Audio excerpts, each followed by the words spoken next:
Hey, movie fans, and welcome back to another episode of the Uncharted Media Podcast. This is episode 114. So, last week we had a news topic about the Rubik's Cube movie, and I played devil's advocate because just because a movie has a stupid idea doesn't necessarily mean the movie is going to be the worst thing in the world. So, that's what we're going to talk about this week, of movies that on paper should have fallen straight on their stupid faces for having such a stupid idea, but ended up being way better than they had any right to be, because it's also January, which January is where movies go to die.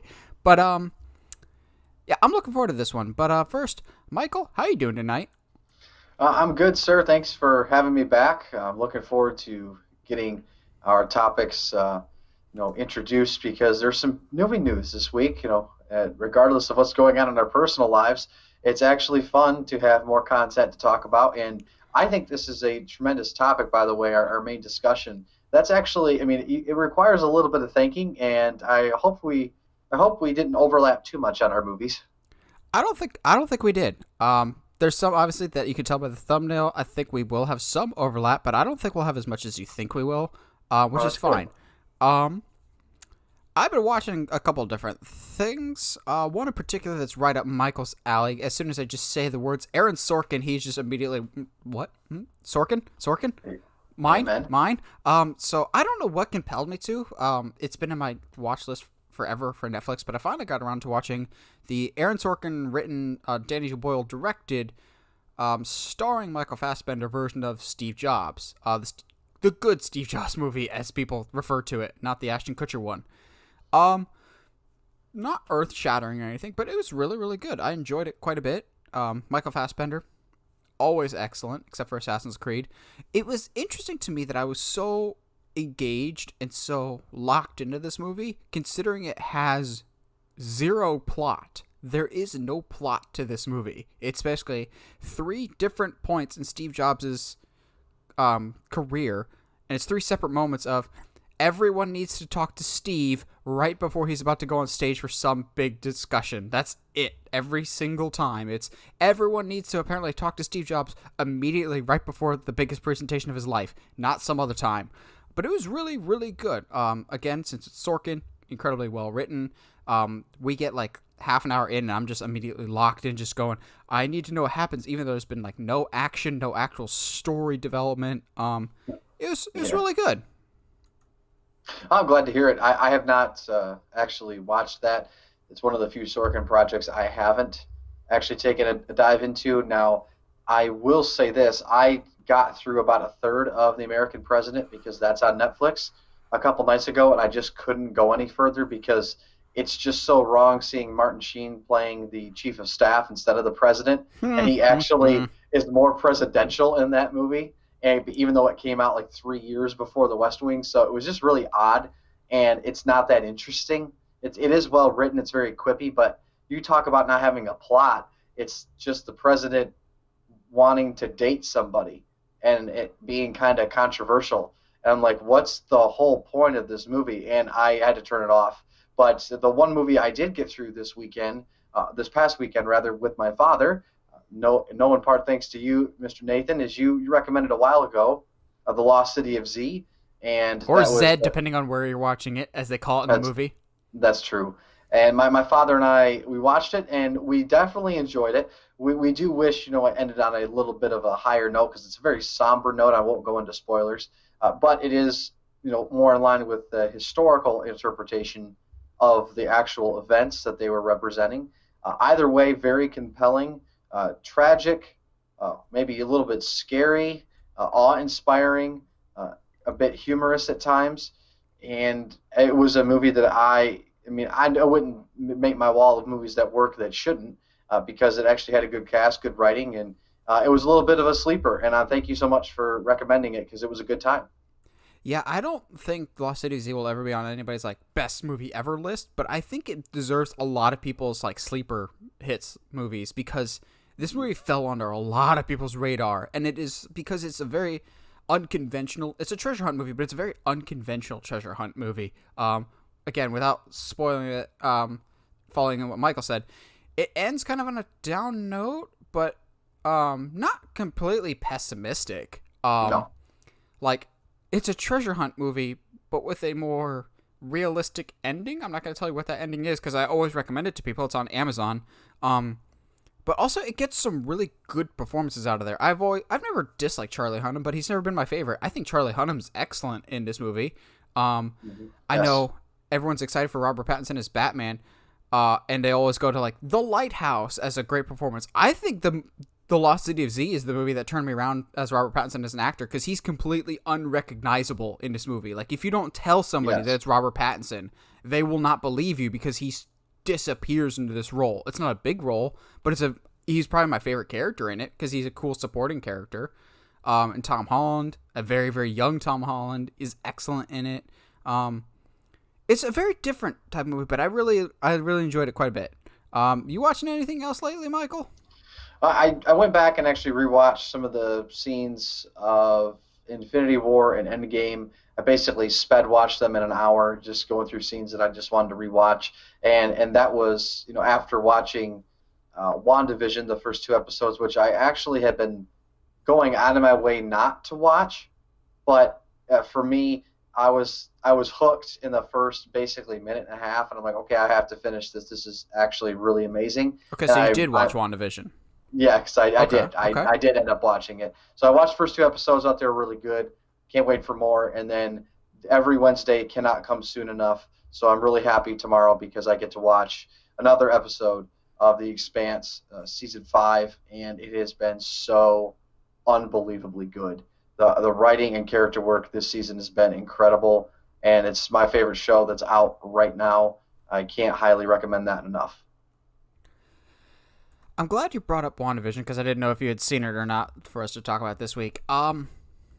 I genuinely don't know what to make of WandaVision after the first 2 episodes. Like, it's one of those of just like, I think I like this, but I don't know. Like, I grew up watching some of the stuff on TV Land that this is supposed to be emulating, but I kind of am at the point with it of just like, you started off so slow that if you don't pick up the pace quick, I might just drop you and then read the spoilers of what happens later because, like, you can tell in the first 2 episodes that something's not quite right in the world that they're in. But I'm just like, can we spend more time investigating that mystery? Because we're really, really taking the slow burn aspect on this so far. If I was comparing it to a horror movie, it's just that first, like, 30 minutes when you're just introducing characters and not doing anything at all. Like, there's some intrigue there, but so far, I think they need to add a little bit more intrigue. I'm just at that point where I'm like, I know this is important going forward for the MCU. Can you just tell me why it's important so we can kind of just mentally prepare ourselves for that and just kind of move on to the next thing? It's well executed in what it's doing. I just don't know if what it's doing is necessarily hooking me as much as it's hooking some other people. Yeah, I definitely understand that point of view for sure because it's so unconventional. Yes. It's like they're trolling us, and it's like the joke's going on for too long. You're like, okay, so what's the point of the joke? But I am actually really enjoying it because it's so different. It's actually quite refreshing. But the second episode for sure was kind of like, I don't understand the point. That was kind of just world building, I guess. But I've been pleasantly surprised. I think they nailed the tone and the look. And, growing up and watching TV Land myself, it is something that immediately takes me back to my childhood. And I actually can't wait to show my parents this because as the first episode was playing, I texted them. I said, I don't know what you guys are going to think of this because much like you, I don't know what to make of it. But all I know is I'm having fun. Can't figure out why yet. But you're right. The formula will get old if like episodes 3 and 4 are the same thing. Because us fans, we see the glitches in the Matrix, and we're like, okay, so Wanda, is this your projection? Is this something you want? Is this your ideal? Can we get to it, please? Because is this 10 episodes? Is that how long? 9 for some reason. Okay, alrighty. Well, yeah, they gotta pick it up pretty quick. Yeah, like it's one of those just like it feels like they're trolling us, like you said, because we already know that this will feed directly into Spider-Man, will feed directly into Doctor Strange in the Multiverse of Madness, like have huge ripple effects for the rest of the MCU. And it's just like, that's a whole lot more interesting to me than emulating old sitcoms. Sorry, I want to continue the Marvel storyline. This is kind of just a weird sidetrack.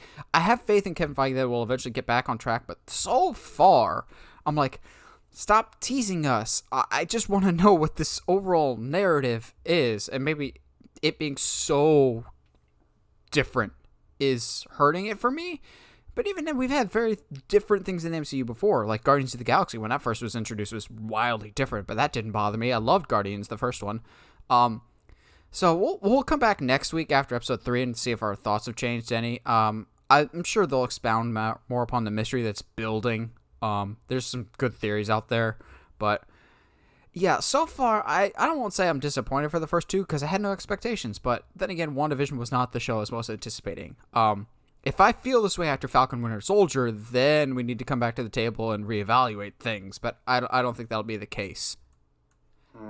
Yeah, that's a good point. And I mean, is this? I guess real quick before we move on, what is the next Marvel property after WandaVision? What's Falcon the next Winter Soldier. thing?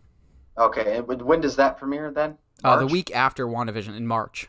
Oh, okay, excellent. So I mean, are they supposed to feed those shows? Supposed to feed into one another? No, because Falcon Winter Soldier was actually supposed to come out before WandaVision, so I don't think they're going to be connected at all. I think Falcon Winter Soldier is going to be very grounded in reality, whereas WandaVision is going to break the reality that we know and love. Okay, sounds good. Thank you for helping me understand. I appreciate it. Well, speaking of Falcon and Winter Soldier, it seems like a certain somebody may not be willing to give up the shield just yet, as it looks like Chris Evans is actually returning to the role that has made him just one of the biggest names in the world. Looks like Chris Evans is coming back to the MCU in some capacity. Now, I have some thoughts on this, but I think it's interesting that he's coming back to the MCU this quickly. Like, the dude just left. We just said goodbye to him as Mr. Rogers in Endgame, basically. But he's back already. I have a few thoughts on this. I have a really, really out there one that I'll say in a little bit. But my initial go-to is maybe he was supposed to be a surprise cameo in Falcon and Winter Soldier, and this is getting leaked. And so they're more or less just kind of coming out and saying, yeah, he's coming back. And it's just for like a flashback scene in Falcon and Winter Soldier or some form of cameo. Or maybe there's something bigger here. I have some crazy conspiracy theories that we'll dive into in a little bit here. But Michael, you seeing Chris Evans is coming back to the MCU? Thoughts? Yeah, the official press release was saying that he was gearing up for at least one Marvel property, and I don't know if they would release this just for him to be in a cameo in Falcon and Winter Soldier. I think it's actual project. I have been thinking about this for a couple of days, and I'm nowhere closer on a guess, unfortunately, because oh boy, I see what you're doing here. I won't spoil it. But I think this is great news, but we knew this was going to happen. I mean, it's a money-making machine. It's not as if they would just retire him. He's a beautiful man that brings in the money. Yeah, and that's the thing. What's going to bring in money? It's our beloved stars. Now, this is a lot quicker than what I was anticipating.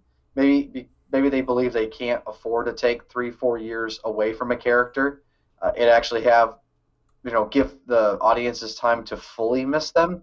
Because by this time, I mean, we just saw him, like you said, an Endgame in 2019. It's not like we've waited forever because the entire MCU has been on hold. Yeah, it's not like Hugh Jackman coming to the MCU type of thing where he will have some years away. Yeah, exactly. So I'm not really sure what to make of this. I mean, everyone saw this coming. Now we're just left eventually, but not this soon. No, not this soon at all. So yeah, I'll be interested. I'm always down for it. He's one of my favorite characters. He was my favorite character in the very beginning. I like the way he's been portrayed, and I hope to see him in the form that we have typically known him in the films. And I would like for him to don his mighty shield once again. Yes, he will wield that shield. So here's where we're gonna get a little crazy. You want to get nuts? Let's get nuts. I think people are assuming some things. Now, the report was saying that he's going to kind of be like what Iron Man was with Captain America Civil War, kind of being like a supporting character in some other movies. It can't be anything in the current era because he's old. Maybe it's some flashback stuff. I would love it if they announced tomorrow that we're getting a mini-series on Disney Plus about the Howling Commandos back in World War I and World War II. I think that would be awesome, with him leading like a SWAT team. Here's where the tinfoil hat comes in.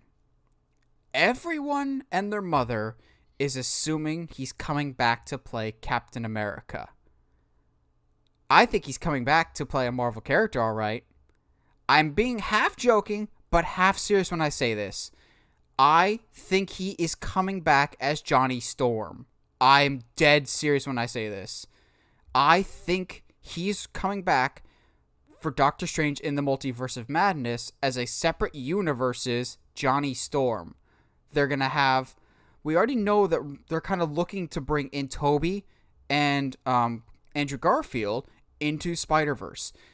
Is it really out of the realm of possibility that now that Disney owns Fox and the original Fantastic Four movies, that they don't theoretically go back to the well, and before we fully introduce a new MCU-led, true to blue Fantastic Four, we don't soft introduce the old version in some other movie using a character that we're already familiar with Chris Evans. People remember and still make fun of to this day, yes, he's Captain America, but he was also Human Torch, and wouldn't it be funny if they met each other? I don't think they'll meet each other. I think he straight up will come back as Human Torch just for Doctor Strange in the Multiverse of Madness, because in the Multiverse of Madness, I think nothing is guaranteed. This is probably one of my craziest, most tinfoil hat theories I've ever had.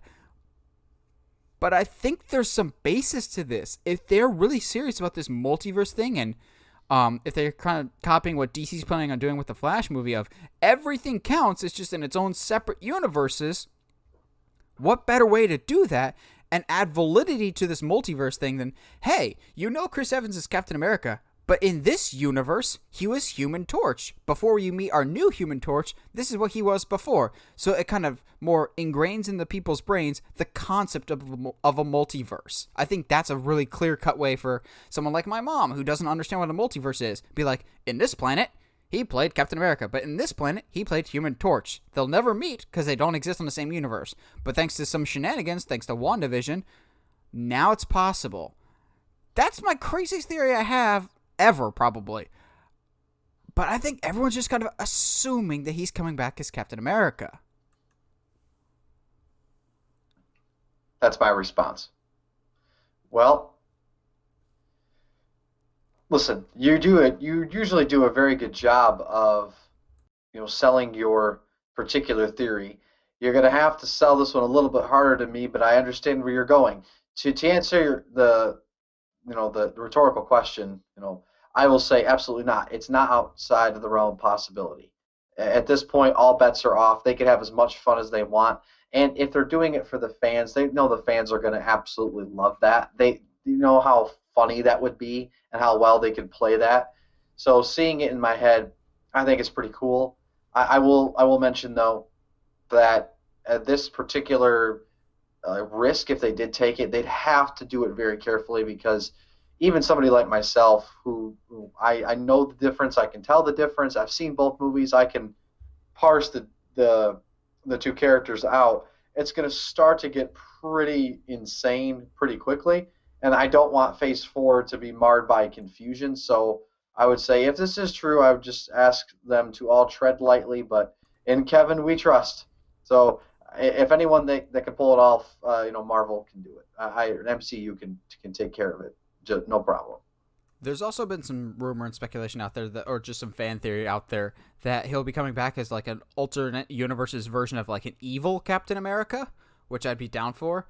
Somebody suggested that maybe he's coming back as a Skrull, to which I'm going, I don't like that idea, because if he comes back somehow as his normal, young, handsome Chris Evans looking self, I'm immediately going to be suspicious, going, I don't trust you. If you're a Skrull, you should have come back as a older version so you don't stick out like a sore thumb like young, handsome Chris Evans will. So I don't buy the scroll thing.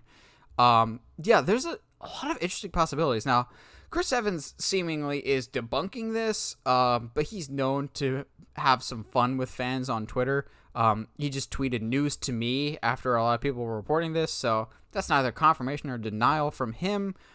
I do think it's interesting nonetheless, and then it just seems to me like this is just sets the ticking clock for when does Robert Downey Jr. come back. Now, there's already been some rumors that he will show up in a undisclosed Marvel movie. I do believe those rumors. I'm not going to tell you which Marvel movie it is in case you want that to be a pleasant surprise, which you should. I see Robert Downey Jr. also coming back. The funny thing is, I thought Robert Downey Jr. would be the one that comes to the MCU, back to the MCU first before Chris Evans, because I love them both as actors, but Chris Evans has better selection of the projects that he takes, because Chris Evans didn't make Doolittle. And after that embarrassment, I figured Robert Downey Jr. would kind of want to go back to his safe bubble of the MCU, like when his contract was coming up around 2011, he made The Judge with Robert Duvall, and no one saw it, so he re-upped his contract with Marvel. I think this is only a matter of time before RDJ comes back as well, because we're entering in this new phase of Marvel where we don't have a lot of the Avengers that we first met and were introduced to. And I don't know if the core fan base cares about the new guys as much as they care about the old guys. Like, just look at the new roster. It's like Spider-Man, Captain Marvel, Doctor Strange, Wanda, Vision. Other than Spider-Man, I don't care about any of those guys as much as I care about that OG6. So maybe they're still kind of keeping some of the original guard in reserve, like Hawkeye's clearly still there, training Haley Steinfeld. Thor is still a presence. So they're still kind of leaning on the past a little bit to kind of train the new guys, I think, or at least in wrestling terms, put the new guys over so that general audiences will accept them. I think that's kind of another reason why Chris Evans is coming back. It's just interesting. It just seems really, really quick. You just left. You didn't give us time to miss you yet. Yeah, it's a very good point. I mean, Robert Downey Jr., you'd like to think they would milk that time a little bit longer.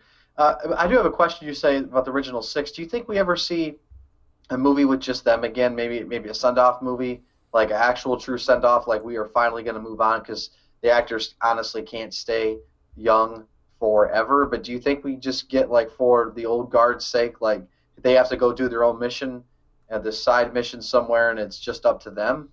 No, because that happened already. It's called Endgame. There's a reason why the OG6 were left alive for Endgame, is so they can relive their best hits. They literally go back to do all the iconic Avengers moments again, and it's just their special mission. Kevin Feige made it abundantly clear that he chose the people that survived the snap for a reason. It's all the original people. So I think that was their send-off, to more or less pass the baton to the new guys. And you still have some bridge, like Rhodey is still there. He was one of the OG people, and he's still on the team. So, this seems odd, but I don't know. With, like Sting before him, the MCU can always be summed up with one thing's for sure, and that's nothing's for sure. Right. Well, this certainly was a bit of shocking news, to say the least.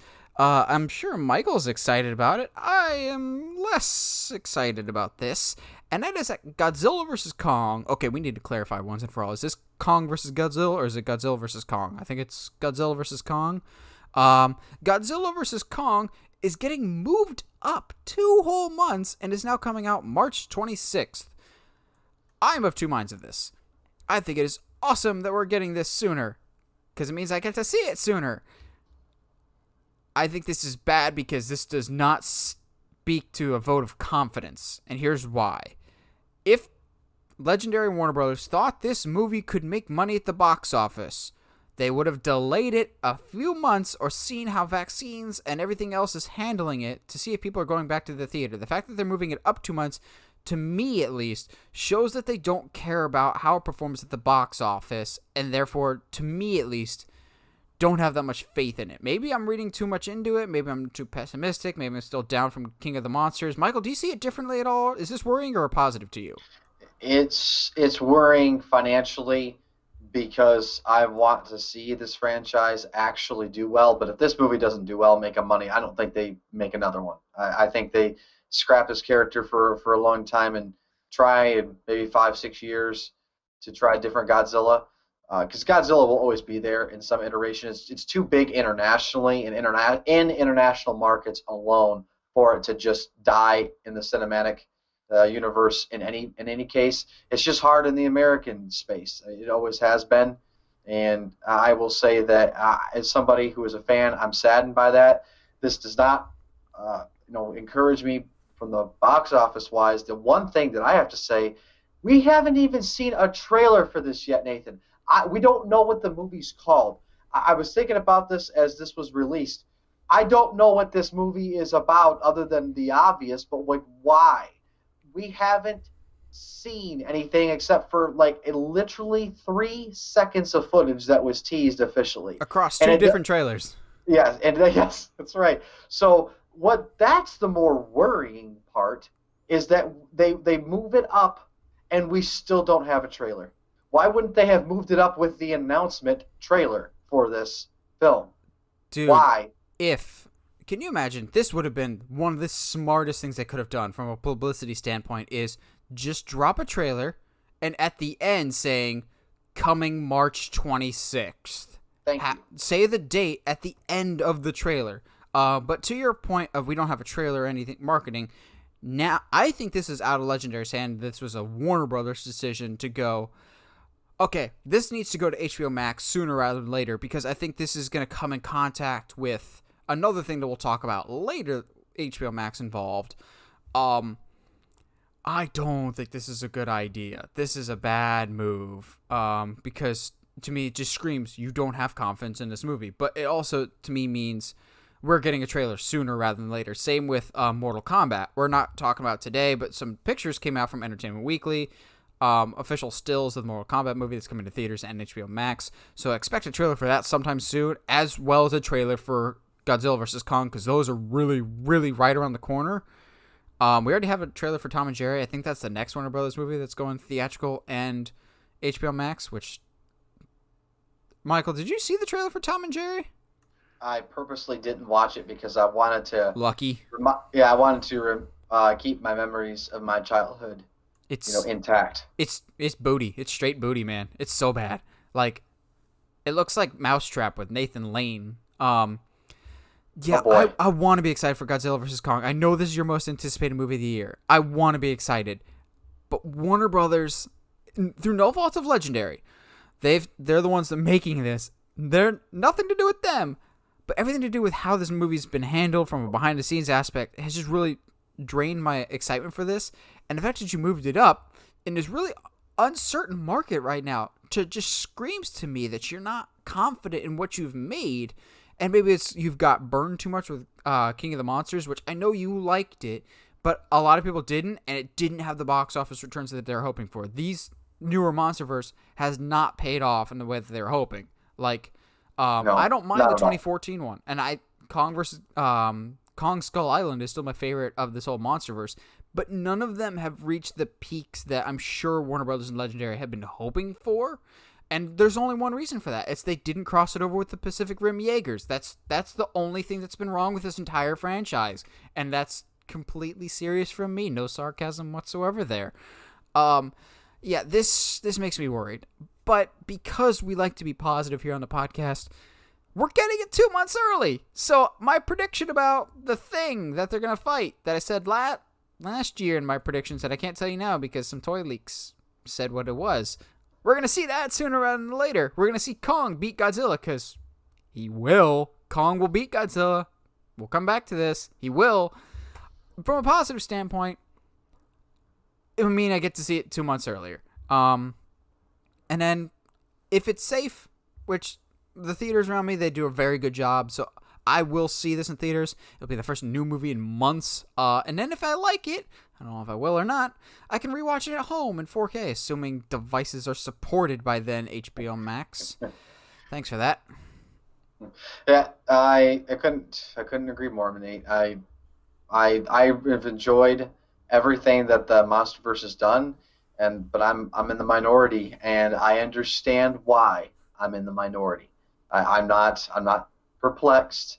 I'm not mad because the films are not the biggest spectacles. But when you look at what they could have done overseas, I mean, they're an Americanized version of an international character that's so beloved in Asia. So when we try to do something with a different spin without a lot of, I don't know, care and affection towards the original and source material, it's not really going to be very appealing to those markets, considering right around 2014 Godzilla, they actually did their own version of it, and it did incredibly well. So it's not as if the character doesn't have appeal. It's just how it's done. And let's be honest, us American audiences, unless it's Jurassic Park or like a Jaws, we're not big like monster movie type of people. Pacific Rim, was dumb fun action, but we're not going to pretend that it made a lot of money here domestically. Yep. And Pacific Rim 2 Uprising, like that's another example. So it's just not a genre that has done very well here, for better for worse. I'm not judging the quality or anything on that. So we don't have that affinity for it, and so it's hard to break in that market. I'm one of those people, so I'm glad that they exist. And if we stop at 4 movies, I'll say that was 4 more movies than I was ever expecting to see in the American version, with a lot of money behind it. So I got to be grateful, but I think the writing's on the wall here with this entire, monster verse, unfortunately. Yeah, I think at least from an American audience standpoint, people are familiar with Godzilla, but it doesn't mean they're Godzilla fans. It's like when Right. an anime gets a live action adaptation like Alita Battle Angel. It did really well in the overseas markets, but the American audience, for whatever reason, it just didn't resonate with them. And the same thing will happen with foreign markets. Star Wars does incredibly well domestically, does not translate super well to the overseas markets. Like China has never liked the Star Wars movies. They always historically flop over there. So it could just be cultures of those Godzilla and Kong, those type of movies do really, really well in specific markets. Maybe the American market is just not one of those movies. That's fine. If you enjoy them, that's fine. That's awesome. Like what you want to like. Now, one that unfortunately is taking the opposite route of Kong vs. Godzilla, and not moving up, but moving away, further and further away from happiness, is James Bond's No Time to Die, as it has seemingly been delayed yet again to an undisclosed date, because this was supposed to come out, I believe, April 2nd, and now it's not on the release calendar. I don't think this will be a big move, but maybe like to a June or July. I think we're going to have the similar situation with No Time to Die as we did when Tenet came out, of, all right, move the goalpost just a little bit, move it just a little bit, move it just, okay, just put it out there. I don't think this will be a huge delay, but this is a smart move, because if you were sticking to your April 2nd date, you would have to ramp up your marketing campaign all over again right around now, so people go, oh yeah, there was a James Bond movie coming out before all this crap hit the fan. We gotta remember that. You can't just drop a movie in theaters. You have to ramp up the marketing for it, or else no one will remember that your movie's coming out. So you have to allow a solid month or two to remind people that this thing is coming out now. I think this is the right choice. As much as it absolutely sucks to say that, because gosh dang it, I feel like this movie, more than any other, has just been delayed. And I want to see this. Sure, I didn't like Spectre, but all the trailers for this have just looked banging, and I want to see this movie. But I understand and respect the decision. I also think this comes with them not getting the deal that they were hoping for from certain streaming services, because apparently they were shopping No Time to Die around for a very hefty price tag, and no streaming services were willing to budge on that, and rightly so. You should not be paying $600 million just to acquire one movie that no one knows if they like or not. This sucks, but it makes sense to me at least. Michael, you see it any different? No, I don't, because unlike our previous topic, this is the exact opposite response. This actually is very encouraging later on in the year, presuming at this point that things will be more open, more free, a little more confidence from us consumers to go out and be out without a lot of fear of sickness and everything else. That they want to put it in a market and at a time that they can maximize their return, and they wouldn't do so if they weren't confident in the project that they have. They know that Bond always makes money. Even Spectre, which is considered the worst ones in No, the Quantum of you know, Solace is the worst one. yeah, it was very disappointing following up a very good movie, I guess. Correct. And I'll well, definitely agree with you there. correct me. Sorry for forgetting Quantum. That's how bad Quantum of Solace was. I forgot that it existed. Mm-hmm. So they want to make their money, and I'm glad they're pushing it. And it's going to be here before we know it. The fall's a much better time, late summer, early fall for it, and it'll just be another movie we can add to our repertoire. But yeah, this is pretty simple. They have confidence they're going to move it to maximize the return at the box office. I think it's smart, and I stand behind that. Yeah, it's a good call. Yeah, I think this is what Kong versus Godzilla should have done. You brought it up. This is reaffirming. Yes, it sucks, but eventually the world will return to how it was that we know and love, and eventually movies will come out again. And the fact that they are delaying it, it is a vote of confidence to me. It is a good thing, unlike the Godzilla thing, which is, well, just dump it wherever. We don't really care. That's a little nerve-wracking. Right.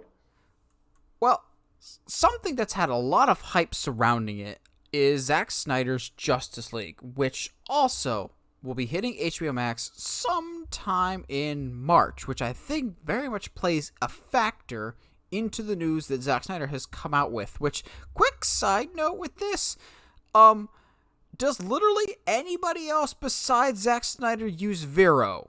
Like, at all? I don't know what Vero is, but the only time I ever hear it mentioned is Zack Snyder posted on his Vero. I'm going, okay, am I just an old person? What is Vero? Is it like Vimeo except cooler? Okay, that aside, somebody asked him on Vero, is your movie a 4-part miniseries like we've been led to believe, or is it a one-shot? And he said one-shot. So this kind of implies that his version of Justice League that'll be airing on HBO Max will be a 4-hour-long movie as opposed to a 4-part miniseries. Here's where I might surprise Michael. This is great news. And this is coming from someone that has not been looking forward to this movie at all. I'm not a Snyder fan. I'm not. I like Man of Steel quite a bit. But here's why I think this is a good move. HBO Max and Zack Snyder has both made it abundantly clear he has had full creative autonomy. You can go balls to wall on this, make it as Snyder as possible. This is 100% your baby. If this is his true vision of what he wanted to do originally with this movie before Joss Whedon and everyone took over, I don't think for 1 minute he ever intended it to be a 4-part miniseries, because if it is, then the way you structure it and the way you cut it has to be altered. Because if it's a 4-part thing, you have to find a way to cut it to leave people wanting more for the next episode. There's got to be... It's like when you watch a movie in the theater as opposed to when you watch it on TV. When you watch it on TV, they have to factor in commercial breaks. And often, in times when you watch movies on TV, there's that really awkward dip to black when there's clearly not a good way to split this. So I think that might have happened of, boy, that was a weird way to leave this little chunk here. 4 hours is ridiculously long. But to me, that means this is what Snyder wants, for better or for worse. We'll see how it goes. But while I don't agree with his creative direction, I'm all for people expressing their own creativity how they want to. And Zack Snyder seemingly has had full creative control of that. Good for him. I don't agree with his vision, but I'm glad he's been able to fulfill his vision. And so while 4 hours is ridiculously long for a movie, having it as a movie as opposed to a TV show means to me that they didn't have to cut it or tailor a specific way to fit the format better for a 4-part miniseries as opposed to a 4-hour movie. That makes sense, Michael? You see it? Any different thoughts on a 4-hour long Justice League movie? What you just ended with there, the technical aspects makes perfect sense. And then there's how I feel about it, and that's that I've never looked forward to watching 4 hours of anything, for Zack Snyder. I haven't at all, let alone, a couple hours. So I'm not really excited about it. I probably won't be watching this, honestly. I'm not going to get HBO Max. There's nothing out there that's making me get HBO Max unless for some reason I can't go see Godzilla. Then my dad and I will just have to sacrifice and watch it at home. But I don't know, man. This for me. It exudes the exact opposite reaction that you had, and because like just the longer it goes, it's kind of like somebody who believes they have great content, but they feel the need to explain themselves. But it's like, well, when I say this, I really meant this, and so when I say that, I don't want to offend you, so I'm going to keep explaining, and then you had a really good point that would have been summed up in a minute, and now you've been talking for 25 minutes. And it's like you had something good, you just had to keep going. You just had to keep adding to it. It's kind of like a Michael Bay action piece. It's like, oh, that's really cool, and now it's ridiculous. So for me, that's how I feel about it. It doesn't. I'm mildly curious. Now I'm just not curious any longer because I'm like, that's just insane. It's longer than Return of the King. No, it's not. It's not? No. How long? Not the extended edition. Not the extended edition, okay. I don't think. Which is the only true version. Come at me. Yeah. Well, yeah, I barely make it through that at 4 hours, and I love that movie. So this, I'll do this. I will let you take the plunge and make the sacrifice. Yeah, thanks. And you can sell it to me. Yeah, I haven't been super excited for this, but I'll still probably watch it. I don't know if I'll be able to do it in one sitting as much as I want to, because I think that's how a movie's supposed to be watched. I'll try my best, but a 4-hour chunk is really hard, even if I do agree that this is probably how it should be, because this is how Snyder would want it to be. I also think, and call me crazy here, I think Kong versus Godzilla factors into this, and here's why. HBO Max is desperate, and I mean desperate for content right now, and they are banking heavily on the Snyder Cut doing well, which also, all you Snyder Cut fans out there, I have faith in you that you'll do the right thing here, but for the love of God, do not pirate this movie. You're the ones that have been asking and begging for this movie for years, so when it comes available to you, Snyder Cut fans, Snyder haters, support the movie by actually watching it. If you pirate a movie, you're scum. I hate you. I really do. Even Snyder, who I strongly disagree with, I will support him by legally watching this, and this is someone I disagree with in a lot of stuff, but I think they're banking heavily on this bringing in a lot of subscribers for HBO Max. And if Kong vs. Godzilla is coming out sometime in March, I think they're going to want to have 1 week of Justice League, another week of Kong vs. Godzilla, and those two shall ne'er ever meet in terms of publicity and marketing. You want 2 solid waves of momentum as opposed to one big, huge wave that lasts for maybe about a week or two. Then, as opposed to here, say you do Snyder Cut at the beginning of March, and then you do Kong vs. Godzilla at the end of March. That way you can kind of keep the wave going along as opposed to one massive wave. I think that's, from a marketing standpoint, at least for me, that makes more sense to have 2 big things, whereas if you keep having 4 chunks of Justice League, that might detract the shine off of Godzilla vs. Kong, which I know we said Warner Bros. Doesn't look like they care about it. They care about it from a marketing perspective. You want your whoever's up next in the batting order to have all the lights on them right now, when thus far they're the only thing. Look at Disney Plus. Any of their headline programming, they do not air the same time as another headlining program. Falcon Winter Soldier does not come out the same week as WandaVision. It'll come out after. That way, you keep the money train rolling. You keep people's investment. I think that's another reason why the Snyder Cut's not getting cut into 4, because we can have Godzilla 1 week, and they can kind of keep slowly, because they're desperate for content, milk the content that they need to until they can churn out the actual content that they need to.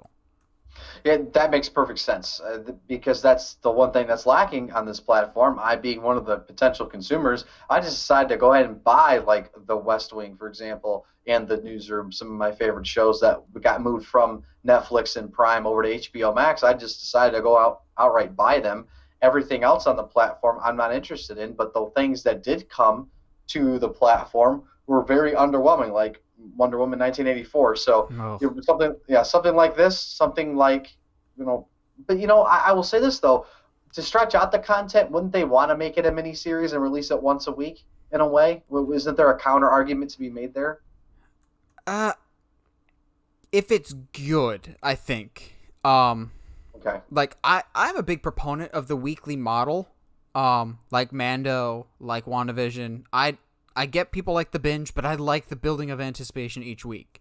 But given how short it would have been for Snyder Cut, just 4 weeks, I think it's better to just do it as one block. Just dump it at once because, again, like I said earlier, I think if Snyder always intended this to be a theatrically released movie, then you do that. If you're giving him as much creative control as he wants, then do it.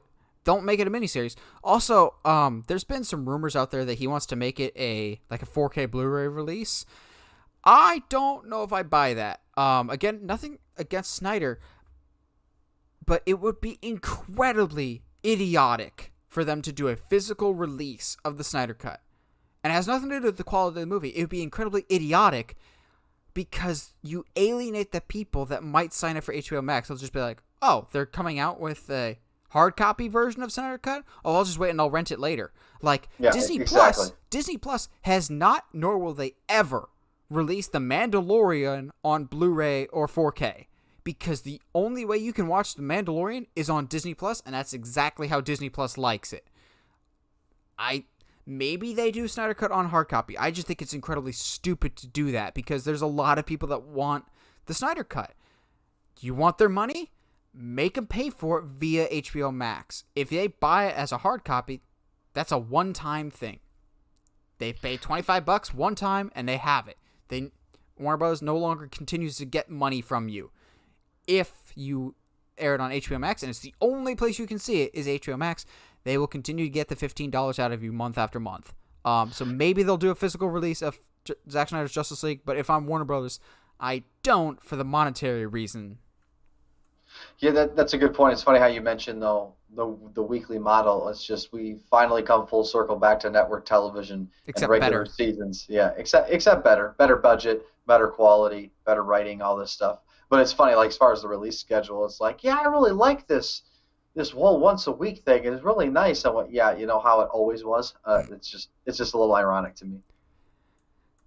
So, chalk this next news topic as okay, sure, why not? Matt Damon. Matt Damon. I'm probably gonna do that every time I say his name. Matt Damon is coming back for Thor: Love and Thunder, and some of you go, coming back? Yes, Matt Damon. I did it normal that time. Matt Damon was actually in Thor Ragnarok. You know that scene when Loki has taken over Asgard, and he has that, because he's a narcissist, he has that put on that play of Thor the Dark World, I think subtly making fun of Thor the Dark World, and Loki is played by Matt Damon. This is not confirmed. Despite what some people are saying, this is not confirmed by anybody official. It just seems incredibly likely. So Thor Love and Thunder is filming pretty soon in Australia, and Matt Damon has showed up to Australia recently, seemingly to film. He might be there for another reason, but it just seems incredibly likely that he's there for Thor Love and Thunder. It's just not a guarantee yet. I think he's doing it for Thor Love and Thunder, and I also think he's not going to be in it for very long, because he's going to get brutally murdered. I have reasons why in a second, but, Michael, how are you feeling about the Matt Damon, and just in general, but how do you think of him in the Thor world here? I mean, I think he's a great actor. I like all the work that almost all the work he's done. But his cameo in Thor Ragnarok was hilarious. Like it's one of those things where you're like, wait a minute, that's him, but why? And I thought that was a really cool thing.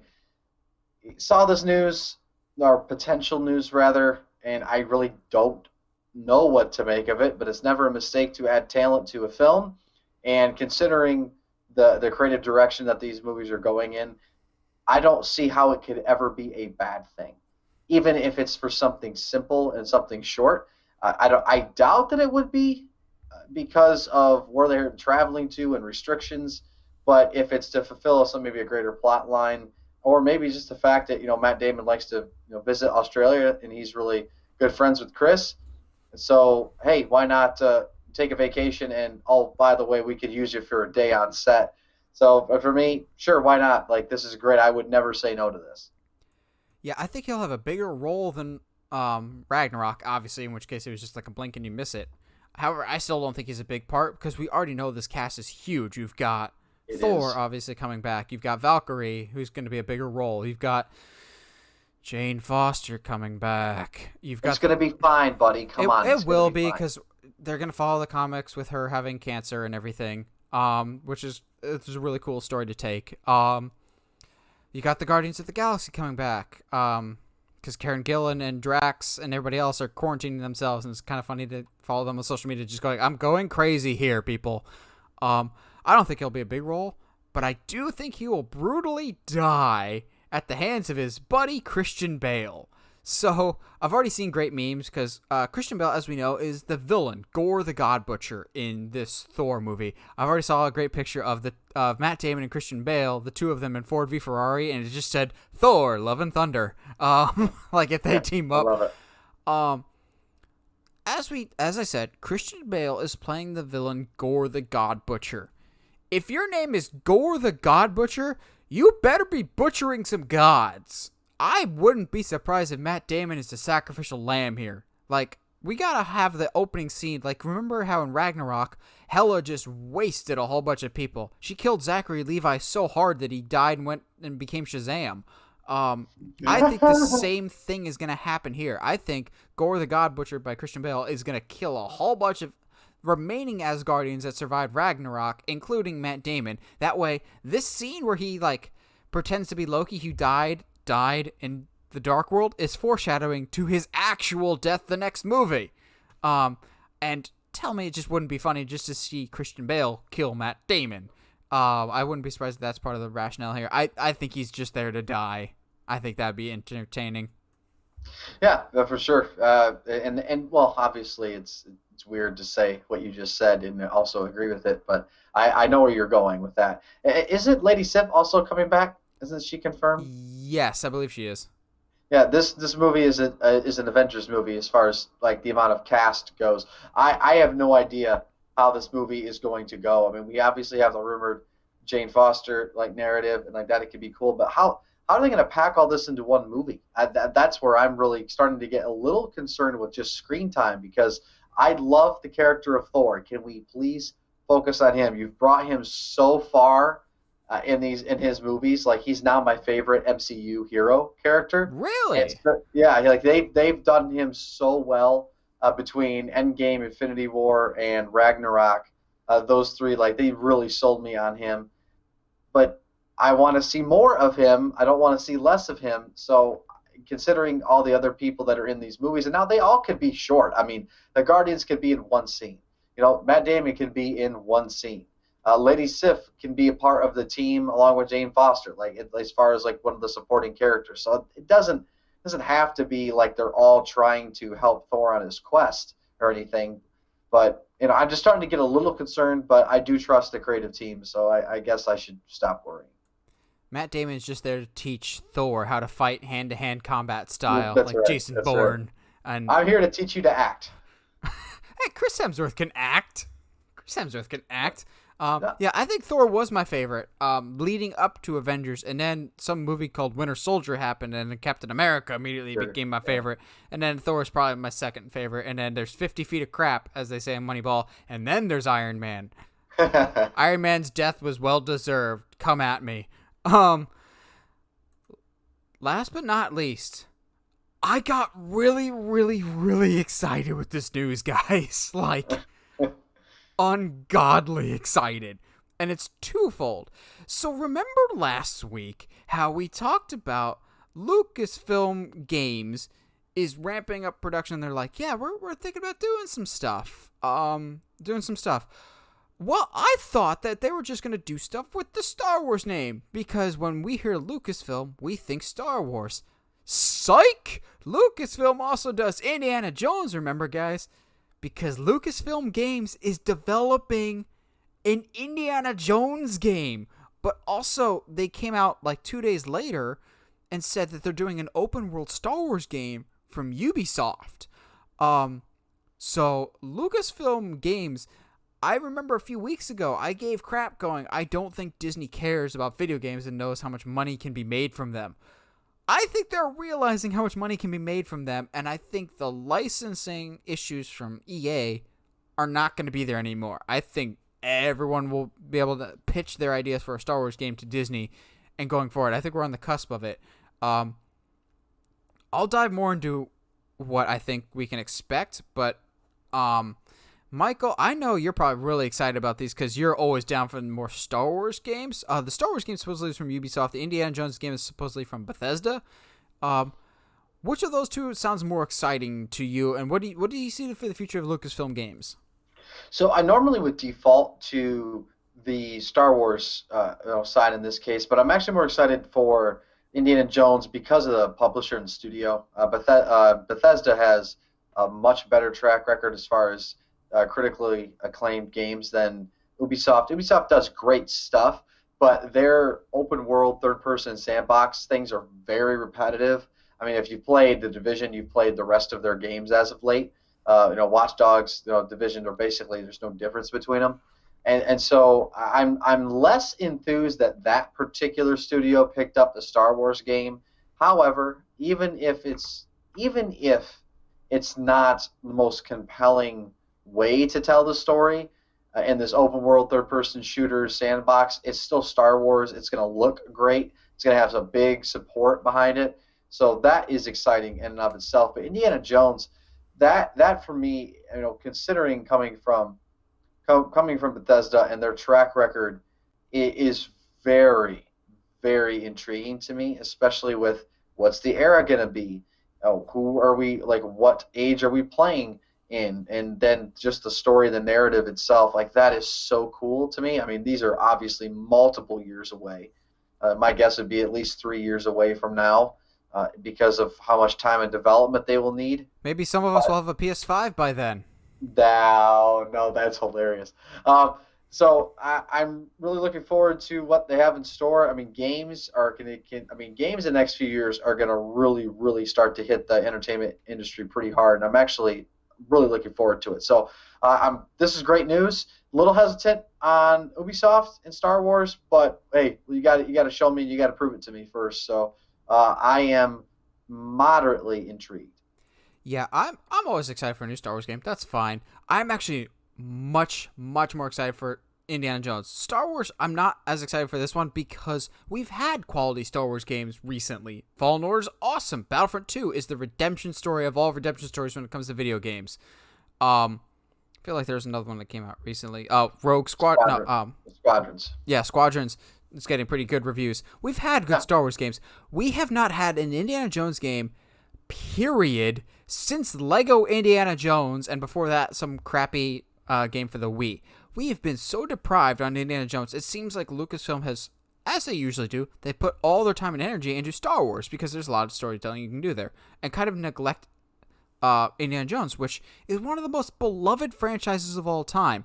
Now, I think it's funny that when I posted this news to the Uncharted Media Facebook page, somebody was just like, man, it's just going to feel like a Uncharted clone. And I just put in the comments with the gif of Emperor Palpatine. It's ironic. Because, Uncharted stole nothing at all from Indiana Jones whatsoever.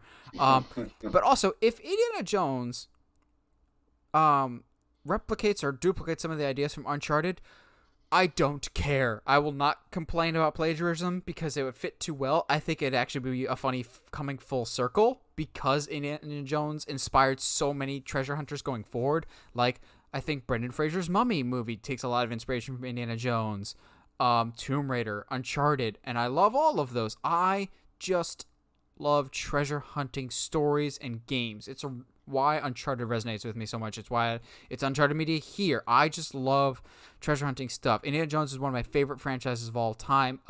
Before we have our poster that we have in our living room right now, we had a Raiders of the Lost Ark poster in our big, huge movie-sized frame poster. I'm just really excited for this. It's been so long since we've had any Indiana Jones content, and also I've been sitting on this joke for a few days now. Just because it's Bethesda doesn't still mean it's not an indie game. Oh, okay. Get out. I have been sitting on that for days. Doesn't matter what studio's developing it. In the end, it still qualifies as an indie game. I don't care if this is just an Uncharted clone. Uncharted does it so well that you'd be smart to clone it from them. But also, it's Indiana Jones. He's a classic character. Just give me some fun bullwhip action, and I'm fine.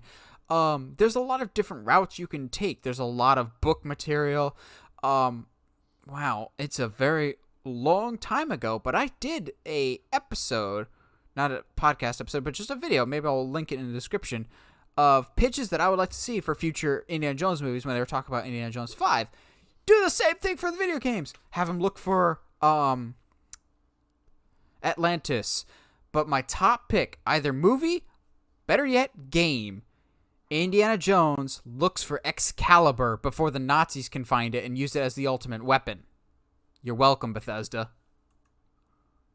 I don't even know what Excalibur is. King Arthur Excalibur? Yeah, I don't. I'm sorry, you're talking to a novice here. I'm not the biggest. The Indiana Sword Jones and the Stone. fan, so. Just, I know it doesn't have actually any major weapons, but say at least in this lore, the old legend with King Arthur is whoever pulls Excalibur from the stone and wields Excalibur like Mjolnir, basically, rules all of Europe. What if Hitler, like he was looking for, like the Ark of the Covenant, is looking for Excalibur so he can rule Europe?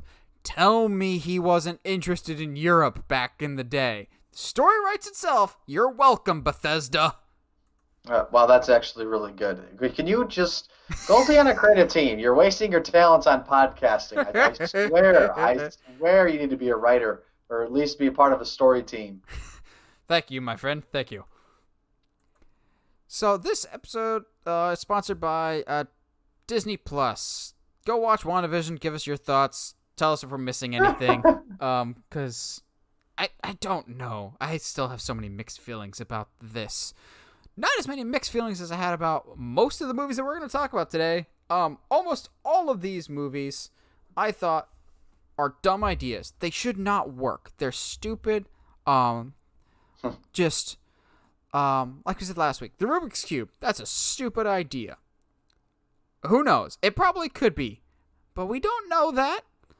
Case in point, what should we start with? Let's see.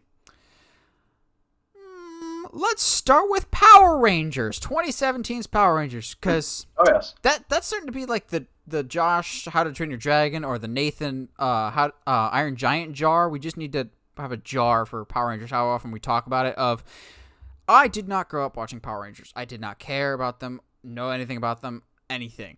So when they announced that they were doing a new Power Rangers movie come out in 2017, I was just like everyone else, just rolled my eyes going, oh, this is a blatant cash grab. And then the first official images came out what the suits look like. And everyone, including me, made fun of the suits going, you just look like discount Iron Man. And then I saw the movie. There is no reason on this earth that Power Rangers movie should have had as much excellent character work and just overall fun and enjoyment that movie had. That should not have worked as successfully as it did. I know it didn't win over a whole lot of critics and didn't do super well at the box office. But given where Power Rangers originated from, and given what 2017's movie was, there's not a lot of correlation there because one is significantly better than the other, and it had no right to be nearly as good as it was. Yeah, that is something that you and I actually bonded over because we really enjoyed that whole campfire scene in that movie. It added a lot Mm-hmm. of heart. A lot of movies go after character development like that, and they just fall flat on their face. But it was written so well and acted brilliantly that you were like, wow, I actually care about these characters now. And yeah, there's flaws, but it had heart to it, and it stuck in there throughout and through to the very end. But again, Power Rangers, that market, it's very similar to Godzilla. That it wasn't going to perform well here in the box office. It never was going to. But my goodness, you're absolutely right. The quality of the film was like so much better than I thought because like Power Rangers, let's be honest, like I grew up loving for no logical reason the actual live action '90s Power Rangers film, and it's horrible. It's stupid fun. It was still stupid fun for me, but it's not good. And this movie was, I will say, I would give it a positive score. Like it would be something I would watch again, and that is not what I expected going in to see it. So No. much respect to that. Totally. Actually, I actually want to talk about this one first because you'll be able to add to it much more than myself. And I think this is probably the biggest one for me that I was so pessimistic about. And this came out our sophomore year. I remember where I was at when I saw it, and it was on winter break our sophomore year. I So know where this is going. yeah, you do. Heather knows where this is going. February of 2014, and the reason why is I was with some friends on winter break, and I was at their house. And I said, "Bud, let's go see a movie." They're like, "All right, cool. What should we go see?" And I said, "The Lego Movie." And they Heck looked at yeah! yeah, then they looked at me like, "What? Y'all looked at me the Why would exact we go same see way. that?" Y'all looked Yeah, at me the exact same way. and I said to my buddy Jordan, I said, you're gonna like it. Come on, let's bring Yordi and let's go." And we laughed from start to finish, and we had a great time. So a movie that they had no right being good. But I'll let you take it away from here. But I know how much you love this film. It also because it has a very special place in my heart. Because I recently recently started dating my now wife Heather, who's the best thing in the world. Um, but we were pretty still new to dating, and so she's just like, "I call dibs on taking you to see the Lego Movie." And I'm just going, "Okay, sure, whatever you want." Um, not not to be honest, not really looking forward to it because none of the trailers look particularly good. And then we get out of it, and I was like, "You definitely went on a date with my inner 9-year-old tonight because holy crap." I was grinning from ear to ear. I got teared up at the end when he's like, "You are the special." I cheered louder than any child in the room when the Millennium Falcon, he's like, "Where are we going to get a hyperdrive?" Oh my gosh, it's the Millennium Falcon. And then Billy D. Williams comes out to do, "Well, what are we doing on a place like this?" And it's actually Lando, and it's Anthony Daniels as C-3PO. It's just great. And it was so much better than any right to be. I come bursting back into the dorm, and some of the guys are just watching TV, and I'm like, "Guys, tomorrow we're going to the theater and we're seeing Lego Movie." And all of them just go, "Are you kidding me? The Lego Movie." And I'm just going, like Aladdin in when he has that date with Jasmine, "Do you trust me?" And they're like, "Not really. You were coming either way." Like, I more or less had to drag people kicking and screaming, going, "If you do not like this, I will pay for your ticket if I have to." We sit down. They see it. Within 5 minutes, I'm like, "I know it." Because they're all dying laughing. As soon as the movie's done, they're just like, "So we're seeing this next weekend, right?" And I swear we saw this movie like 3 or 4 times in theaters, each time roping somebody new in, going, "We know it sounds dumb, but trust us." And then kind of as a follow-up, I'd throw Lego Batman in there too. Because going into Lego Batman, the Lego Batman movie, we're kind of going, okay, the Lego movie has to be a fluke. There's no way, just because Will Arnett had some pretty decent scenes as Batman, there's no way that he can carry a Lego Batman movie. It's one of the best Batman movies ever, and it got to the core of the character of Batman better than some of the live-action movies have. Also, it has Dick Grayson, so that's pretty okay in my book, even though you kind of botched the Nightwing suit. And the director of that was supposed to do the Nightwing movie, and I'm still crying in the corner about that. But the Lego franchise did not deserve to be nearly as good as it was, because when they said a Lego movie was coming on, cool, I liked Legos as a kid, but they're there to make money. They're there to sell things. And yes, the Lego Movie was blatantly there to sell new Lego sets because I still have the double-decker couch on my bookshelf. But it was done with so much heart and care. It's amazing what happens when you put actual effort into a commercial movie. Looking at you, the Emoji Movie. But yeah, the Lego Movie has such a special place in my heart for the experience going into it. It got my wife and I closer together after that. We bonded over that movie. Bonded with a lot of our friends over that movie, just going, do you trust me? This movie will blow your mind. Because it came out around the same time as Frozen, and I'm still going, guys, if you have a choice between Frozen and a Lego Movie, go with Lego Movie any day of the week. Yeah, the Lego Movie, there's no reason that should have been as good as it was, but it's so good. I've got two different Jack Black movies, actually. Okay. One, I have that he did a few movies of that every single time. Here's the thought process. Wow, trailer for that looks absolutely stupid. I don't know if I'll see that. Wait till it comes on a home video. Wow, that was better than it had any right to be. That was actually really, really amazing. Next one comes out. Well, I like the first one, but God, that trailer looked terrible. There's no way they can repeat this success. Oh, this is better than the first one. I like this one even more. Obviously, I'm talking about Kung Fu Panda. Why does this work so well? You have a martial arts panda voiced by Jack Black that has some of the best and most exciting action set pieces with some of Hans Zimmer's best music that he's ever done. That's outstanding music with gorgeous colors and animation. Kung Fu Panda should not work as well as it does. I've never seen it. They're actually so good. Like, where do I watch them? Like, what platform would I watch them on? The weird thing is they're like split. I think like the second one is on Netflix, which is super bizarre. Look here. They're kind of scattered. But if you can find them, they're surprisingly excellent.